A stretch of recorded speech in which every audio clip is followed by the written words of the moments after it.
Hey everyone, welcome back to Loud Quiet Vids. It's Oscar season again, and we're here to talk about our predictions for this year.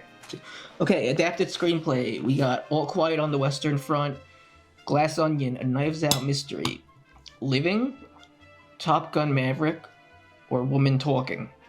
Talking. Women talking. Women talking. Such a bad title, but I love the movie though. My prediction and what I want to win, to be fair, I only saw 2 out of the 5. What you guys, Glass Onion? No, actually All Quiet on the Western Front. Okay.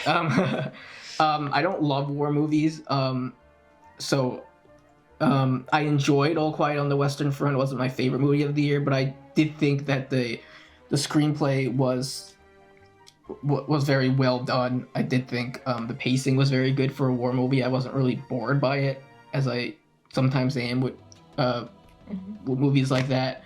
So I would give it to All Quiet on the Western Front. I think Women Talking is going to win, and I would give it to that personally. I mean, it feels very much like a stage play. It's mostly dialogue driven, and it's very effective in what it does.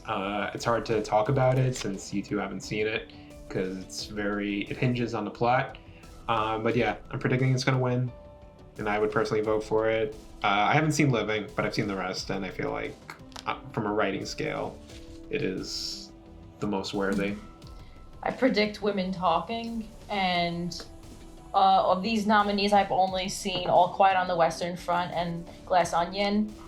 And as a screenplay, those two didn't strike me as particularly strong, like from a writing perspective. But I did see one clip from Women Talking. I still have to see the rest of the film, and it just really seems like the writing is very strong, a very strong dialogue from what I could gather from that short clip.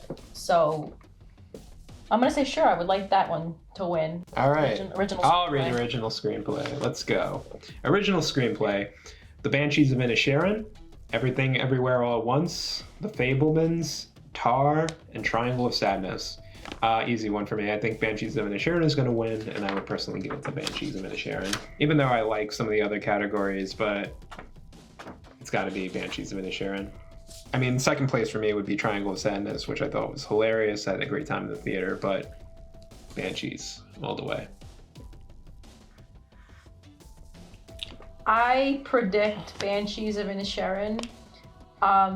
Without giving it away for people who haven't seen it, I loved the turn of events. Not that I loved what happened, but the turn of events was just so jarring, and I thought that the script was so clever, as far as action goes, and then also as far as dialogue and the way the characters communicated with each other. So that would be my prediction. But I personally have to give some love to The Fabelmans, because I really enjoyed that movie all around, and I thought it was very well Is it an written. original screenplay? He's adapting his life. Yeah, I'm joking. It's an original to us. Yeah, I gotta give that movie some love, just personally, but I think Banshees of Inisherin is gonna get it. I predicted Everything Everywhere All at Once, just because of all the love it's getting. Again, to me, I don't know. It's just very confusing to me and all over the place, so I wouldn't give it to it. I would go back and forth between Banshees of Inisherin and The Fabelmans. As far as originality, I think you guys are right to say that this is a very original plot point.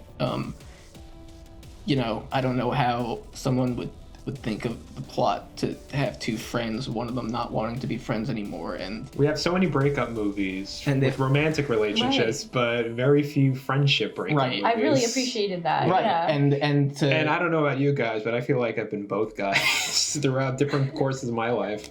and Oh yeah, me too.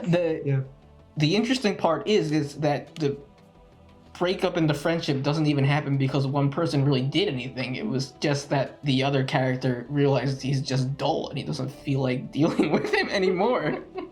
So that's a very original thing, but emotionally, again, The Fabelmans, very obviously about Steven Spielberg's life.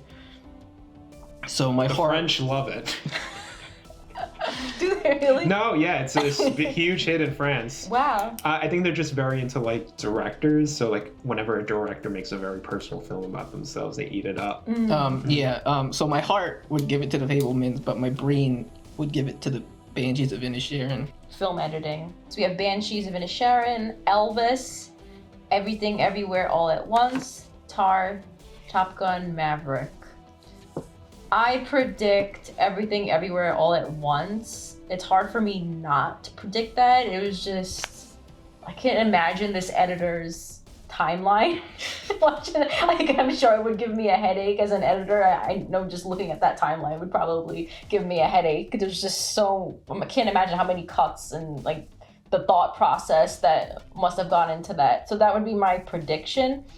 And I think it's very well deserved to, you know, I would want it to go to that film too.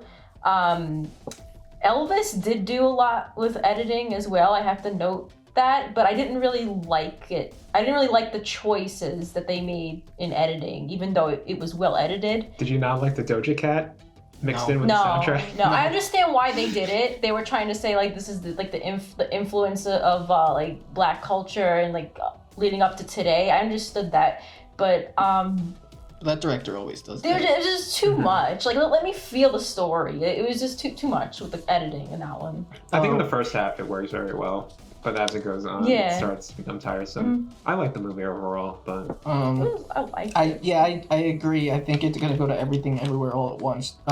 We've seen all of them. Well, me and Rebecca have seen all of them except for Top Gun Maverick, and that might be the other movie that might have really good editing. I'm not sure. it seems to be between those two. Yeah. I think Everything Everywhere All at Once is gonna get it. I would personally give it to maybe Top Gun, even though the editing is the highlight of why am I playing that? Everything Everywhere All at Once.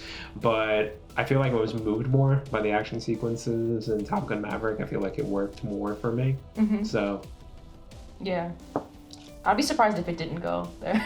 yeah. Going To everything. I mean, Top Gun Maverick might get it. It was the bigger hit, and if you're going by box office numbers. Cinematography. Cinematography. Okay, we got All Quiet on the Western Front. We got Bardo, False Chronicle of a Handful of Truth, Elvis, Empire of Light, and Tar. I predict All Quiet on the Western Front's going to win, and that's personally what I would pick, even though I haven't seen Bardo or Empire of Light. I feel like the cinematography was the highlight of All Quiet on the Western Front, as far as like driving home the whole war is hell theme, which every war movie has, of course, has. Yeah. What do you guys say? Yeah. Same. Same? Agree. Same? Okay.